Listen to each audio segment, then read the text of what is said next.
आज का हमारा अध्याय है मौसम, जलवायु तथा जलवायु के अनुरूप जंतुओं द्वारा अनुकूलन। क्या आपको याद है कि जब आप पहाड़ों पर भ्रमण के लिए जा रहे थे, तो आपसे क्या-क्या साज सामान ले जाने के लिए कहा गया था? जब आकाश में बादल होते हैं, तो आपके माता-पिता आपसे छाता ले जाने के लिए कहते हैं। क्या आपने कभी अपने परिवार के बुजुर्गों को पारिवारिक समारोह आयोजित करने से पहले मौसम के बारे में चर्चा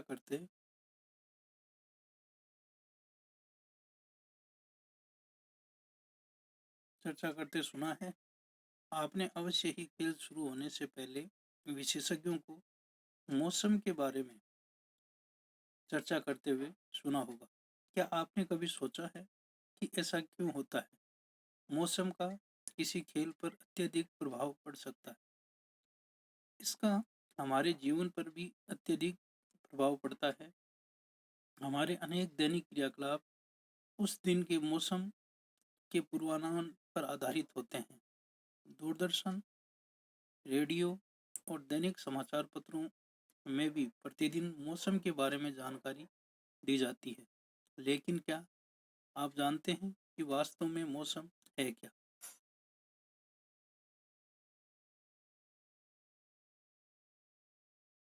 इस अध्याय में हम मौसम और जलवायु के बारे में पढ़ेंगे। हम यह भी जानेंगे कि विभिन्न जीव किस प्रकार अपने आवास की जलवायु के लिए अनुकूलित होते हैं।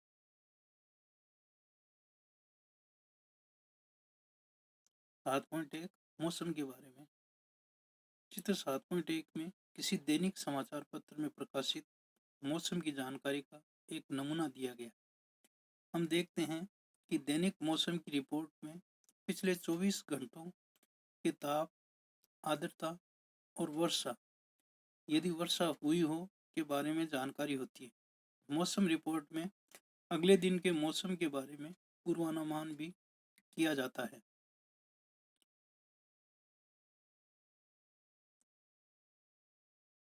यहाँ पर चित्र 7.1 में समाचार पत्र से मौसम की रिपोर्ट का एक नमूना पेश किया गया है। यह मौसम सुबह कोहरा रहेगा, बाद में आसमान साफ हो जाएगा। शनिवार को अधिकतम तापमान 19.7 डिग्री सेल्सियस -5 और न्यूनतम 3.6 डिग्री सेल्सियस या -3 दर्ज किया गया। रविवार को सूर्यास्त 5:45 और सोमवार को सूर्योदय 7:15 होगा।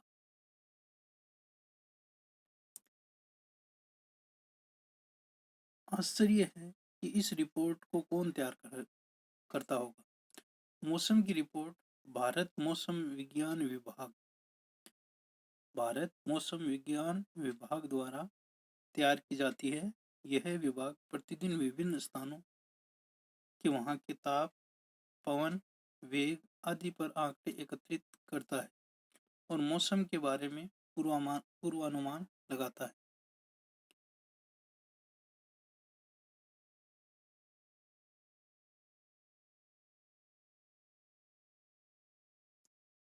क्रियाकलाप 7.1 किसी भी समाचार पत्र से पिछले एक सप्ताह के सभी दिनों की मौसम की रिपोर्ट काट लीजिए। यदि आपके घर में समाचार पत्र नहीं आता, तो अपने किसी पड़ोसी अथवा मित्र से मांगकर रिपोर्ट को अपनी पुस्तिका में लिख लीजिए। आप पुस्तकालय से भी मौसम की रिपोर्ट एकत्रित कर सकते हैं। सभी कतरनों को कागज की एक शीट अथवा चार्ट पेपर पर चिपका लीजिए।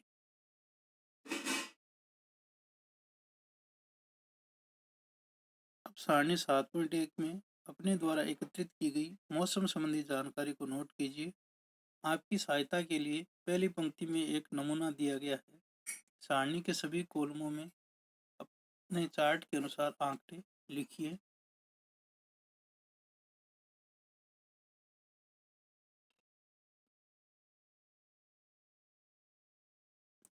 वर्षा की रिपोर्ट प्रतिदिन नई सारणी 7.1 में किसी एक सप्ताह के मौसम का आंकड़ा किस प्रकार से होता है। जैसे यहाँ पर दिनांक लिखी गई है 23/8/2006, अधिकतम तापमान डिग्री सेल्सियस में 36.2, न्यूनतम तापमान डिग्री सेल्सियस में 27.8, न्यूनतम आर्द्रता प्रतिशत में 54%, अधिकतम आर्द्रता प्रतिशत में 82%। और यहाँ पर उस दिन या उस 23 तारीख को कितनी बारिश हुई वो लिखनी है। यहाँ पर हम तारीख लिख सकते हैं और जिस तारीख का हमें ज्ञात करना है उस तारीख को यहाँ पर दिनांक लिखें। यहाँ पर इस कॉलम में अधिकतम उस दिन का तापमान लिखें, इसमें न्यूनतम तापमान को लिखें, इसमें न्यूनतम आर्द्रता को लिखना है उस दिन की जिस दिन हमें ज्ञात कर रहे हैं। यहाँ पर अधिकतम आर्द्रता को लिखना है जिस दिन हम ज्ञात कर रहे हैं। यहाँ पर उस दिन की वर्षा को लिखना है कितनी बारिश हुई। वर्षा की रिपोर्ट प्रतिदिन नहीं लिखी जाती है क्योंकि प्रतिदिन वर्षा नहीं होती है। यदि आंकड़े उपलब्ध न हो तो वर्षा के स्थान को रिक्त छोड़ दें।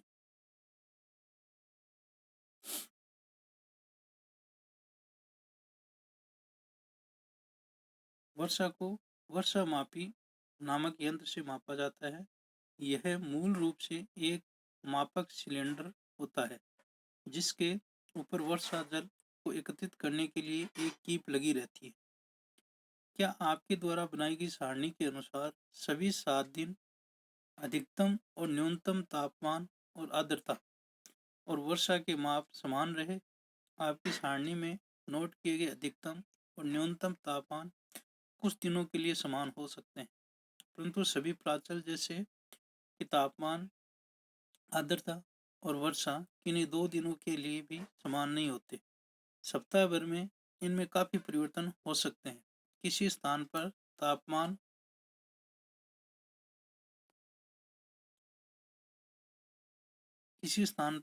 तापमान आर्द्रता, वर्षा, वायु वेग आदि के संदर्भ में वायुमंडल की प्रतिदिन की परिस्थिति उस स्थान का मौसम कहलाती है। तापमान, आर्द्रता और अन्य कारक मौसम के घटक कहलाते हैं। किसी स्थान का मौसम दिन प्रतिदिन और सप्ताह दर सप्ताह परिवर्तित होता रहता है, इसलिए हम अक्सर कहते हैं आज का मौसम अत्यधिक आर्द्र है तथा पिछले सप्ताह मौसम गर्म था।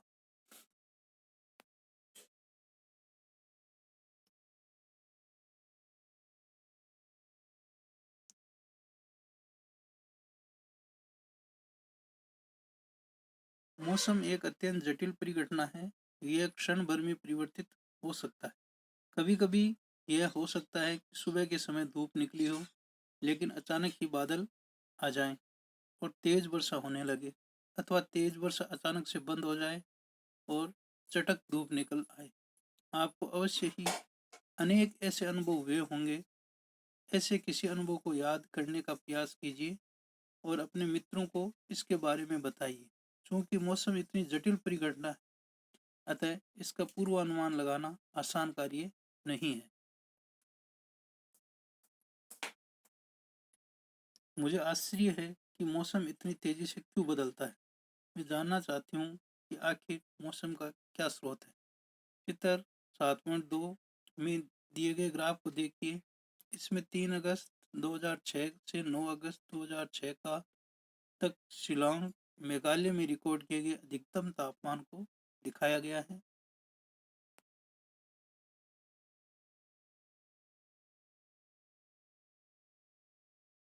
यहाँ पर चित्र 7.2 में 3 से 9 अगस्त 2006 की समयावधि में अधिकतम तापमान में परिवर्तन को दिखाया गया है। यहाँ पर दिनांक लिखी गई है। ये 3 तारीख, 4 तारीख, 5 तारीख, 6, 7, 8 और 9। और इधर अधिकतम तापमान को दिखाया गया है 21, 22, 23, 24, 25, 26 और 27। अब 3 तारीख को जो अधिकतम तापमान रहा वो 26 डिग्री सेल्सियस रहा। 4 तारीख को 24 और 23 के बीच में लगभग 24 डिग्री सेल्सियस रहा। 5 तारीख को 25 डिग्री रहा। 6 तारीख को 22 डिग्री सेल्सियस रहा। 7 तारीख को 26 डिग्री सेल्सियस रहा 8 तारीख को 24 डिग्री सेल्सियस रहा और 9 तारीख को 25 डिग्री सेल्सियस तापमान को रिकॉर्ड किया गया। इधर वही चीज़ लिखी गई है, एक तरफ दिनांक लिखा गया है जो इसमें दर्शाया गया है, ये ग्राफ से दर्शाया है, और इधर दिनांक 3/8/2006 को 26 डिग्री सेल्सियस रहा, 4 तारीख को 23.5 डिग्री सेल्सियस रहा, 5 तारीख को 25 डिग्री सेल्सियस, 6 तारीख को 22 डिग्री सेल्सियस, 7 तारीख को 25.5 डिग्री सेल्सियस, 8 तारीख को 23.3 डिग्री सेल्सियस और 9 तारीख को 24.4 डिग्री सेल्सियस तापमान को रिकॉर्ड किया गया।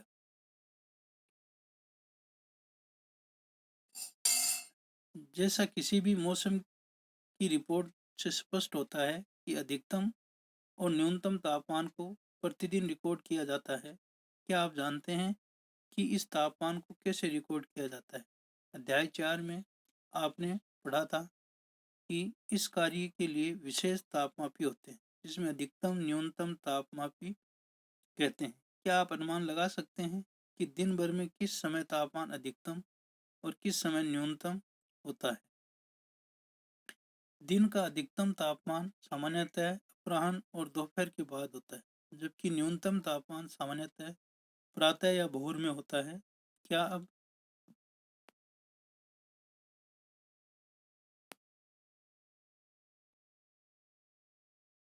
अब आप समझ गए हैं कि गर्मियों में दोपहर के बाद हम मौसम के सभी परिवर्तन सूर्य के कारण होते हैं? सूर्य अत्यधिक उच्च ताप पर गर्म गैसों का विशाल गोला है। सूर्य की हमसे दूरी बहुत अधिक है, परंतु सूर्य द्वारा उत्सर्जित ऊर्जा अधिक होती है कि पृथ्वी से इतनी दूरी होने के बावजूद सूर्य हमारे लिए समस्त ऊष्मा और प्रकाश का स्रोत है। अतः सूर्य ऊर्जा का प्राथमिक स्रोत है जो मौसम में परिवर्तन लाता है।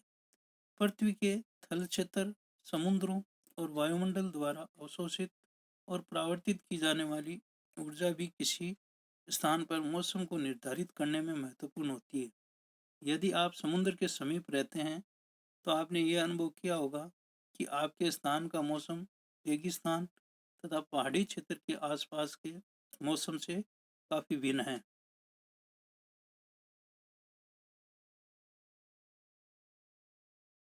गर्मी से इतने बेहाल हो जाते हैं, जबकि सुबह के समय अपेक्षाकृत मौसम सुहावना लगता है।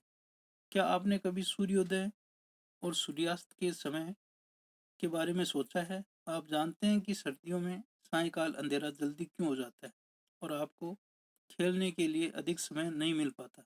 क्या सर्दियों में दिन की अवधि गर्मियों की अपेक्षा कम होती है?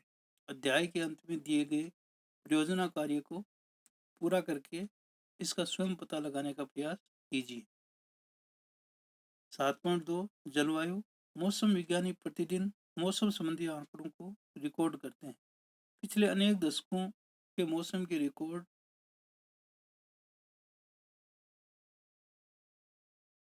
सुरक्षित रखे गए हैं।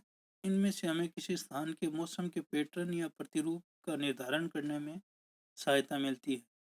किसी स्थान के मौसम की लंबी अवधि, जैसे 25 वर्ष में एकत्रित आंकड़ों के आधार पर बना मौसम का पैटर्न उस स्थान की जलवायु कहलाता है। यदि हम पाते हैं कि किसी स्थान का तापमान अधिकांश समय उच्च रहता है, तो हम कह सकते हैं कि उस स्थान की जलवायु गर्म है। यदि इसके अतिरिक्त उस स्थान पर अधिकांश दिनों में भारी वर्षा भी होती है, तो हम कह सकते हैं कि उस स्थान की जलवायु गर्म और आर्द्र है।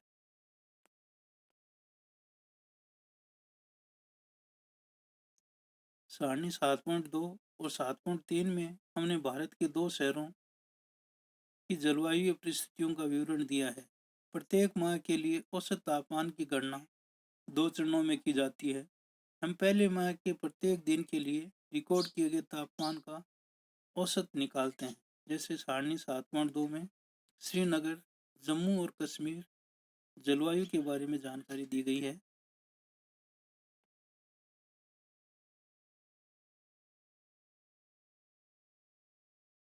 यहाँ पर माह लिखा गया है, यहाँ पर औसत तापमान है डिग्री सेल्सियस में, दैनिक न्यूनतम और दैनिक अधिकतम तापमान, औसत कुल वर्षा मिलीमीटर में, जैसे जनवरी में दैनिक न्यूनतम तापमान -2.3 डिग्री सेल्सियस, दैनिक अधिकतम तापमान 4.7 डिग्री सेल्सियस और कुल वर्षा 57 मिलीमीटर। फरवरी में -0.6 डिग्री सेल्सियस दैनिक न्यूनतम तापमान रहा और 7.8 दैनिक अधिकतम तापमान रहा और 65 मिलीमीटर औसत वर्षा रही। मार्च में 3.8 दैनिक न्यूनतम तापमान रहा और 13.6 अधिकतम तापमान रहा और कुल वर्षा 99 मिलीमीटर रही। अप्रैल में 7.60 दैनिक न्यूनतम तापमान रहा और 19.4 दैनिक अधिकतम तापमान रहा, जबकि 88 डिग्री मिलीमीटर कुल वर्षा अंकित की गई। मई में दैनिक न्यूनतम तापमान 10.7 रहा, दैनिक अधिकतम तापमान 23.8 रहा, जबकि 72 मिलीमीटर कुल वर्षा रिकॉर्ड की गई। जून माह में औसत जो तापमान है, दैनिक न्यूनतम 14.7 डिग्री सेल्सियस, जबकि औसत दैनिक अधिकतम तापमान 29.2 डिग्री सेल्सियस रहा, जबकि वर्षा 37 मिलीमीटर अंकित की गई। जुलाई में औसत दैनिक न्यूनतम तापमान 8.2 अंकित किया गया, दैनिक अधिकतम तापमान 30 डिग्री सेल्सियस नोट किया गया, जबकि 49 मिलीमीटर वर्षा को अंकित किया गया। जुलाई में न्यूनतम तापमान 8.2 डिग्री सेल्सियस और अधिकतम तापमान 30 डिग्री सेल्सियस और मिलीमीटर वर्षा 49 डिग्री सेल्सियस। अगस्त माह में 17.5 डिग्री सेल्सियस न्यूनतम, अधिकतम औसत तापमान 29.7 डिग्री सेल्सियस और वर्षा 70 मिलीमीटर। सितंबर माह में 12.9 औसत न्यूनतम तापमान अंकित किया गया और औसत अधिकतम तापमान 27.8 डिग्री सेल्सियस नोट किया गया। 33 डिग्री मिलीमीटर वर्षा अंकित की गई। अक्टूबर माह में औसत न्यूनतम तापमान 6.1 अंकित किया गया, औसत अधिकतम तापमान 21.9 को अंकित किया गया, औसत वर्षा 36 मिलीमीटर अंकित की गई। नवंबर माह में औसत न्यूनतम तापमान 0.9 डिग्री सेल्सियस अंकित किया गया, अधिकतम तापमान 14.7 डिग्री सेल्सियस अंकित किया गया और औसत वर्षा 27 मिलीमीटर अंकित की गई। दिसंबर माह में -1.6 डिग्री सेल्सियस न्यूनतम तापमान अंकित किया गया, अधिकतम तापमान 8.2 डिग्री सेल्सियस अंकित किया गया, औसत वर्षा 43 डिग्री मिलीमीटर अंकित की गई। नोट: कुल औसत वर्षा के मान निकटतम पूर्ण संख्या में दिए गए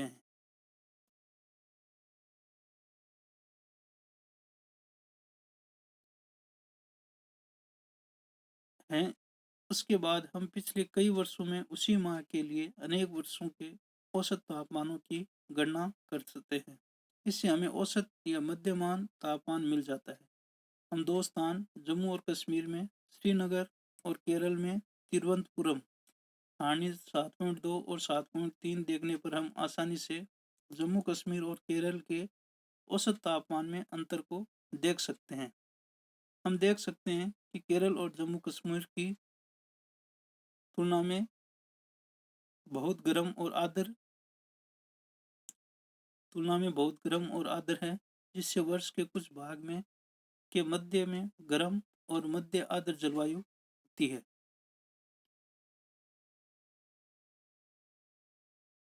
इसी प्रकार के आंकड़े भारत के पश्चिमी क्षेत्र जैसे राजस्थान के लिए वर्ष के अधिकांश समय औसत तापमान उच्च दिखाते हैं, लेकिन सर्दियों में, जो सिर्फ कुछ माह के लिए ही होती है, तापमान काफी कम होता है।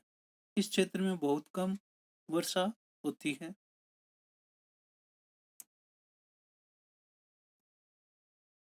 अब सारणी 3.7.3 में तिरुवनंतपुरम केरल की जलवायु के बारे में दिया गया है। इधर माह लिखा गया है। इसे औसत तापमान डिग्री सेल्सियस में, दैनिक न्यूनतम तापमान, दैनिक अधिकतम तापमान, औसत कुल वर्षा मिलीमीटर में। जनवरी में 22.2 औसत न्यूनतम तापमान रहा, जबकि औसत दैनिक अधिकतम तापमान 31.5 और औसत कुल वर्षा 23 मिलीमीटर रही। फरवरी में 22.8 औसत दैनिक न्यूनतम तापमान रहा, जबकि 31.9 औसत दैनिक अधिकतम तापमान रहा। औसत कुल वर्षा 24 मिलीमीटर रही। मार्च में औसत दैनिक न्यूनतम तापमान 24.1 डिग्री सेल्सियस और दैनिक अधिकतम औसत तापमान 32.6 डिग्री सेल्सियस रहा। औसत कुल वर्षा 40 मिलीमीटर अंकित की गई।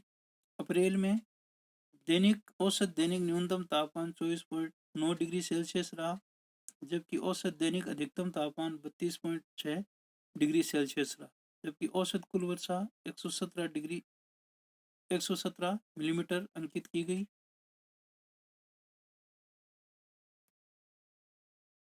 मई में औसत न्यूनतम तापमान 24.7, अधिकतम औसत तापमान 31.6 और 230 मिलीमीटर वर्षा रिकॉर्ड की गई। जून माह में औसत न्यूनतम तापमान 23.5 और औसत अधिकतम तापमान 29.7 डिग्री सेल्सियस और औसत बारिश 321 मिलीमीटर अंकित की गई।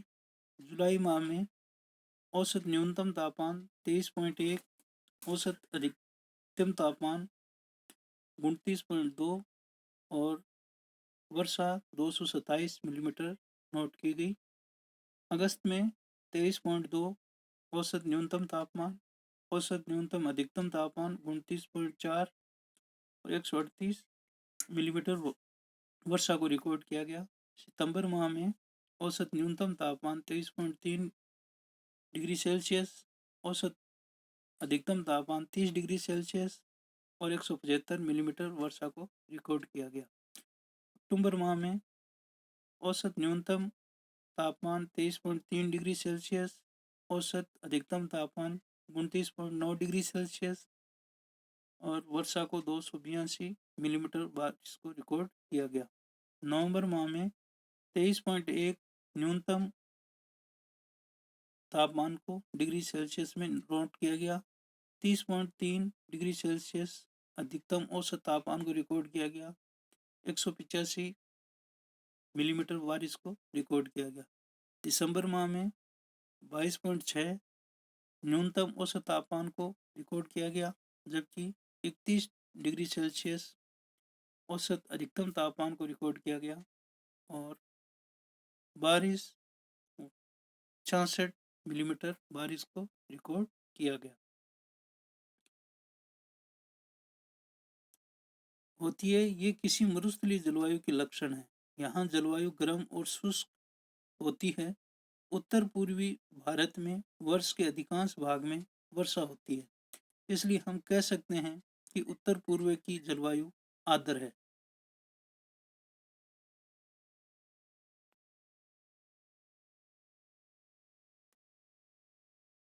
7.3 जलवायु और अनुकूलन। जलवायु का सभी जीवों पर गहरा प्रभाव पड़ता है। जंतु उन स्थितियों में जीने के लिए अनुकूलित होते हैं जिनमें वे रहते हैं। अत्यधिक सर्द और गर्म जलवायु में जीवित रहने वाले जंतुओं में स्वयं को चरम शीत अथवा ताप से बचाने के लिए कुछ विशेष गुण होंगे। अपनी कक्षा 6 की विज्ञान की पुस्तक के अध्याय 9 में दी गई अनुकूलन की परिभाषा को याद कीजिए। वे सभी गुण और लक्षण जो जंतुओं को उनके परिवेश से अनुकूलन में सहायक होते हैं, विकास की प्रक्रिया का परिणाम है।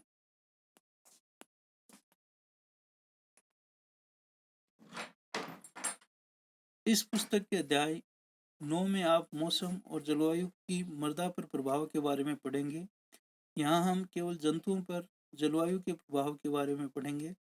छठी कक्षा में आपने कुछ आवासों या वास स्थानों के लिए जंतुओं के अनुकूलन के विषय में पढ़ा था। जंतुओं के जलवायु परिस्थितियों के लिए अनुकूलन के उदाहरण के रूप में हम केवल ध्रुवीय क्षेत्रों और उष्णकटिबंधीय वर्षा वनों में रहने वाले कुछ जंतुओं की चर्चा करेंगे।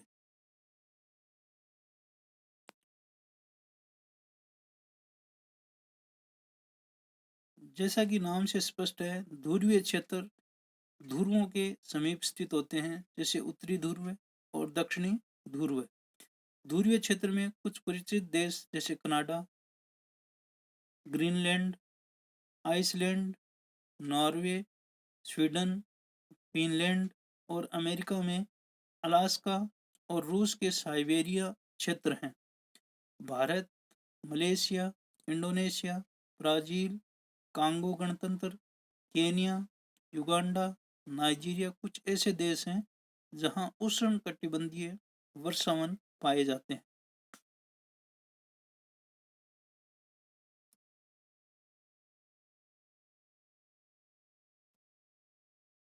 क्रियाकलाप 7.2 विश्व का मानचित्र लीजिए। ध्रुवीय क्षेत्रों को नीले रंग में से दिखाइए। इसी प्रकार उष्णकटिबंधीय क्षेत्रों को लाल रंग से दिखाइए।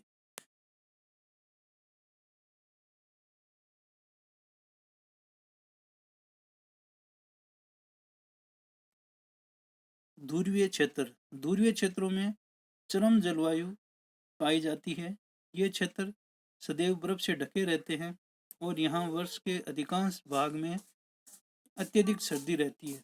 ध्रुवों पर 6 महीने तक सूर्यास्त नहीं होता और बाकी 6 महीनों तक यहाँ सूर्यास्त नहीं होता है।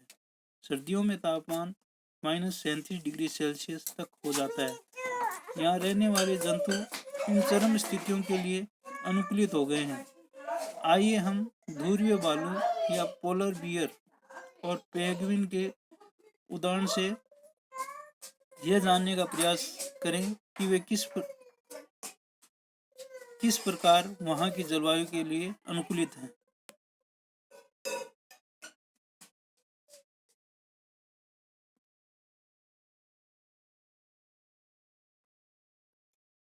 ध्रुवीय भालू के सारे शरीर पर सफेद बाल या फर होते हैं, जिससे वे बर्फ की सफेद या श्वेत पृष्ठभूमि में आसानी से दिखाई नहीं देते। इससे उन्हें अपने परभक्षियों या शत्रुओं से बचाव में सहायता मिलती है।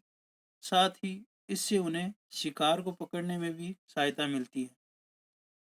इन्हें चरम शीत से बचाने के लिए इनमें बालों या फर की दो मोटी परतें होती हैं। इनकी त्वचा के नीचे वसा की एक परत होती है। वास्तव में ध्रुवीय भालू का शरीर इतनी अच्छी तरह से शीतरोधी होता है कि वे धीमे धीमे चलते हैं ताकि उनके शरीर का ताप आवश्यकता से अधिक न हो जाए।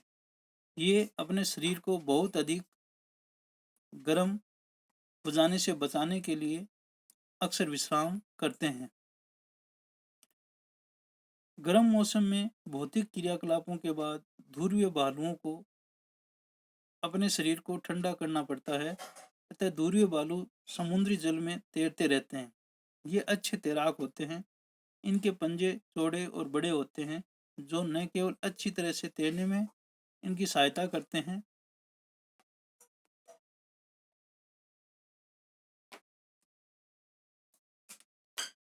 चित्र 7.3 में ध्रुवीय भालू की अनुकूलन क्षमता को दर्शाया गया है। पहला, इसकी त्वचा के नीचे वसा की एक परत होती है।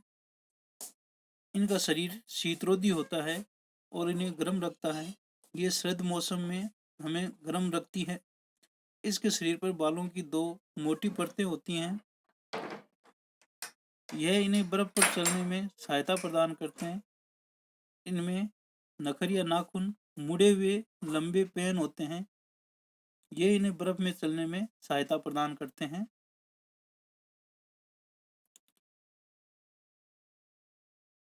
ये जो होते हैं सफेद बालों के कारण सफेद बर्फ की पृष्ठभूमि में आसानी से दिखाई नहीं देता। इससे इनकी परभक्षी या शिकार इसे आसानी से देख नहीं पाते हैं। इनमें सूंघने की शक्ति या ग्रहण शक्ति तीव्र होती है। यह भालू को अपने शिकार को ढूंढते और पकड़ने में सहायक सिद्ध होती है। इस तरह से ये ध्रुवीय भालू की कुछ अनुकूलन क्षमता को दिखाया गया है,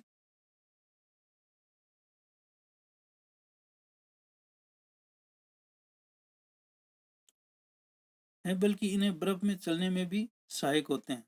तैरते समय ये अपने नथुनों को बंद करके लंबे समय तक पानी के अंदर रह सकते हैं। ध्रुवीय भालू की सूंघने की शक्ति या ग्रहण शक्ति तीव्र होती है। जिससे ये भोजन के लिए अपने शिकार को आसानी से खोज व पकड़ सकता है।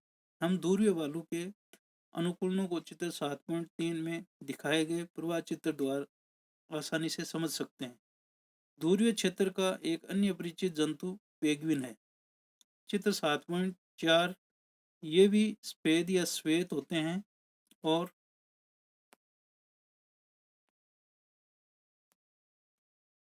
चित्र 7.4 में पेंगुइनों के झुंड को दिखाया गया है।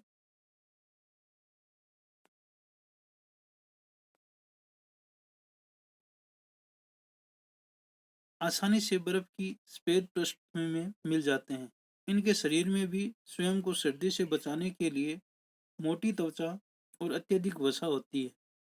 आपने पेंगुइनों के झुंड के चित्र देखे होंगे। स्वयं को गर्म रखने के लिए वे ऐसा करते हैं।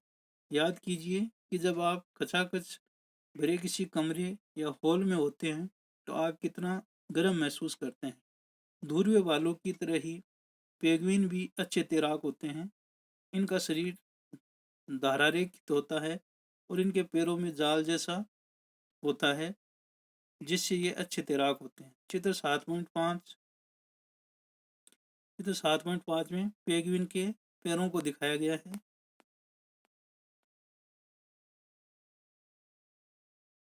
क्या मछलियाँ और तितलियाँ भी पक्षियों की तरह प्रवास करती हैं?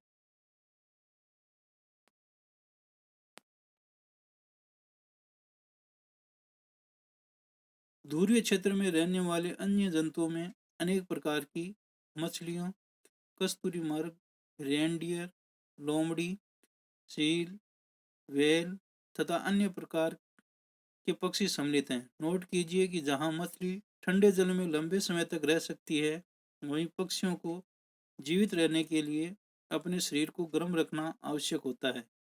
इसी कारण अनेक प्रकार के पक्षी सर्दियों के आते ही अपेक्षाकृत गर्म स्थानों पर प्रवास के लिए चले जाते हैं। सर्दियां समाप्त हो जाने पर वे पुनः अपने आवास पर वापस लौट आते हैं। शायद आप जानते हैं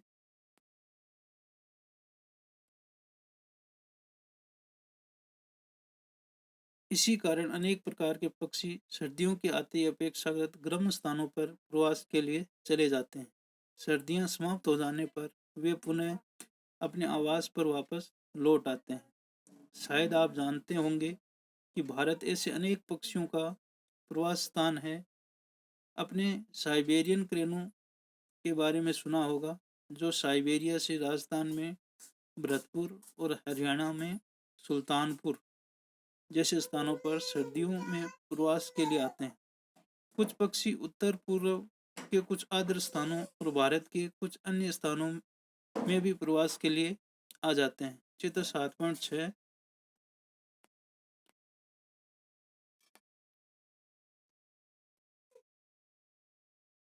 क्या आप जानते हैं कुछ प्रवासी पक्षी अपने आवास की चरम जलवायु परिस्थितियों से बचने के लिए 15,000 किलोमीटर तक की यात्रा करते हैं। सामान्यतः ये अधिक ऊंचाई पर उड़ान भरते हैं जहां वायु प्रवाह उड़ान में सहायक होता है।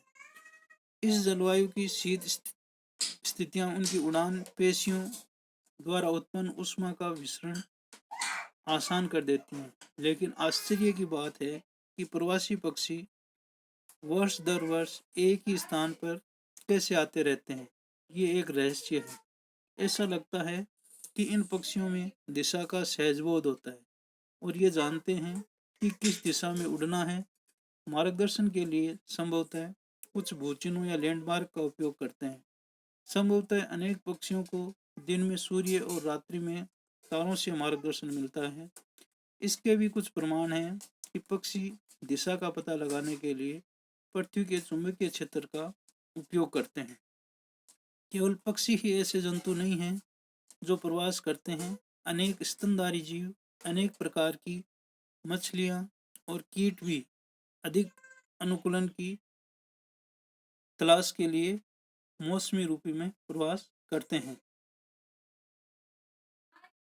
यहाँ पर चित्रों में कुछ प्रवासी पक्षियों को दिखाया गया है। चित्र 7.6 में प्रवासी पक्षी अपने आवास और उड़ान करते हुए दिखाया गया है। ये भी प्रवासी पक्षी को दिखाया गया है।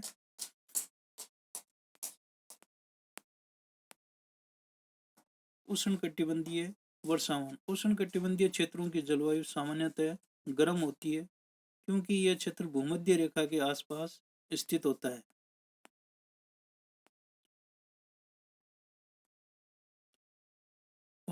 सबसे सर्द महीनों में भी तापमान सामान्यतः 15 डिग्री सेल्सियस से अधिक रहता है। गर्मियों में तापमान 40 डिग्री सेल्सियस से अधिक हो जाता है। वर्ष भर दिन और रात की लंबाई लगभग बराबर होती है। इन क्षेत्रों में प्रचुर मात्रा में वर्षा होती है। इस क्षेत्र की एक प्रमुख विशेषता उष्णकटिबंधीय वर्षावन है। उष्णकटिबंधीय वर्षावन भारत में पश्चिमी घाटों और असम में पाए जाते हैं। इसके अतिरिक्त ऐसे वन दक्षिण पूर्वी एशिया, मध्य अमेरिका और मध्य अफ्रीका में भी पाए जाते हैं। सतत गर्मी और वर्षा के कारण इस क्षेत्र में विभिन्न प्रकार के पादप और जंतु पाए जाते हैं। वर्षा वनों में पाए जाने वाले प्रमुख प्रकार के जंतुओं में बंदर, कपी या एप्स, गोरिल्ला, चीता, हाथी, तेंदुआ, छिपकली, सर्प, पक्षी और कीट हैं। आइए अब हम गर्म आर्द्र जलवायु के लिए इन जंतुओं के अनुकूलनों के बारे में अध्ययन करेंगे।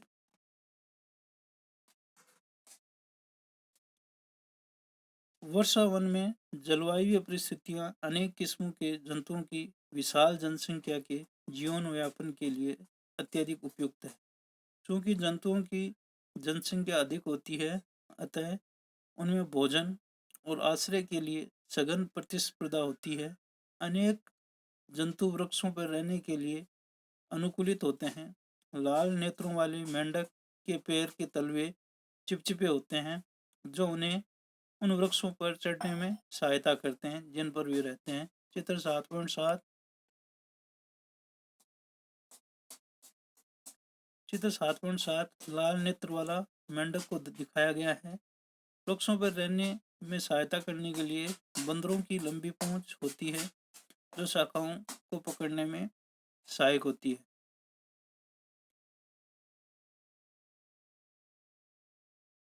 चित्र 7.8 इनके हाथ पैर होते हैं, जिससे ये आसानी से शाखाओं को थामे रहते हैं। चित्र 7.8 में न्यू वर्ल्ड मंकी या बंदर को दिखाया गया है।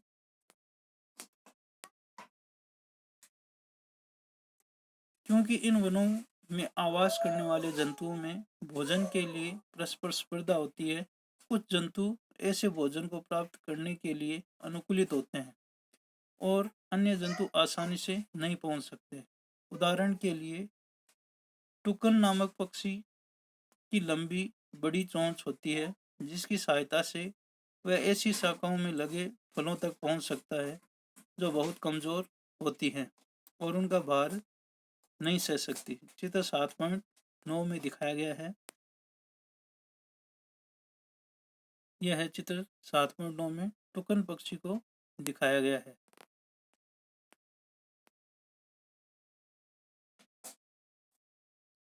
उष्णकटिबंधीय वनों में पाए जाने वाले अनेक जंतुओं में सुनने की संवेदनशील शक्ति, तीव्र दृष्टि, मोटी त्वचा और ऐसे वर्ण या रंग की त्वचा होती है जो उन्हें आसपास के क्षेत्र के साथ मिलकर छद्मावरण करने में सहायक होती है और उनकी परभक्षियों से रक्षा करती है।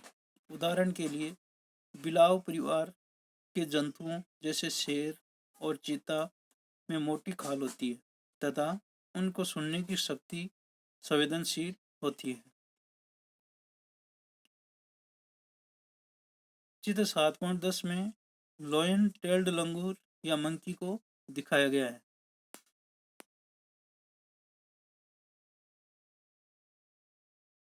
लॉयन टेल्ड लंगूर, जिसे दाढ़ी वाला एप भी कहते हैं, पश्चिमी घाट के वर्षावनों में पाया जाता है। चित्र 7.10 इसकी सबसे प्रमुख विशेषता इसकी चांदी जैसी सफेद या श्वेत अयाल है, जो सिर के चारों ओर गालों और चिबुक या ठोड़ी तक रहती है। यह वृक्षों पर आसानी से चढ़ जाता है और अपने जीवन का अधिकांश समय वृक्षों पर व्यतीत करता है। यह मुख्यतः फल खाता है, बीज, कोमल पत्तियां, तने, पुष्प और कलियां भी खाता है। लॉयन टेल्ड लंगूर वृक्षों को छाल में वास करने वाले कीटों की तलाश में रहता है।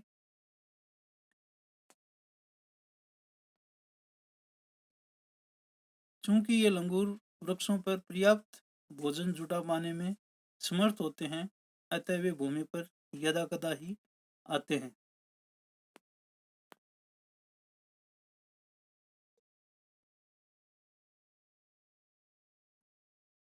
भारतीय उष्णकटिबंधीय वर्षावन का एक अन्य परिचित जंतु हाथी है।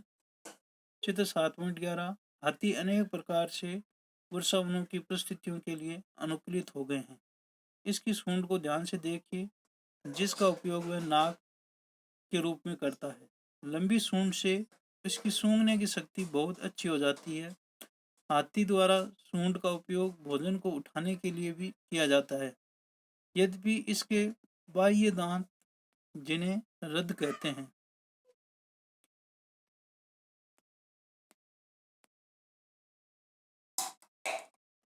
यद्यपि उनके बाह्य दांत, जिन्हें रद्द कहते हैं, वास्तव में रूपांतरित दंत होते हैं। इन दांतों से हाथी अपनी पसंद के वृक्षों की छाल को आसानी से छील सकते हैं। अतः भोजन के लिए स्पर्धा के बावजूद हाथी आसानी से अपना भोजन जुटाने में समर्थ होता है। हाथी के लंबे बड़े कान बहुत हल्की ध्वनि को भी सुनने में सहायक होते हैं। वर्षावनों की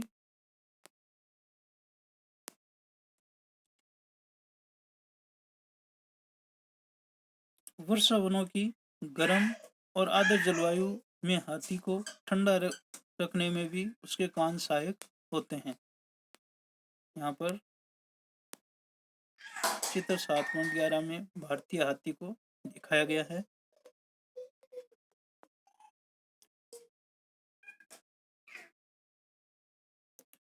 इस तरह से ये हमारा अध्याय कंप्लीट हो चुका है।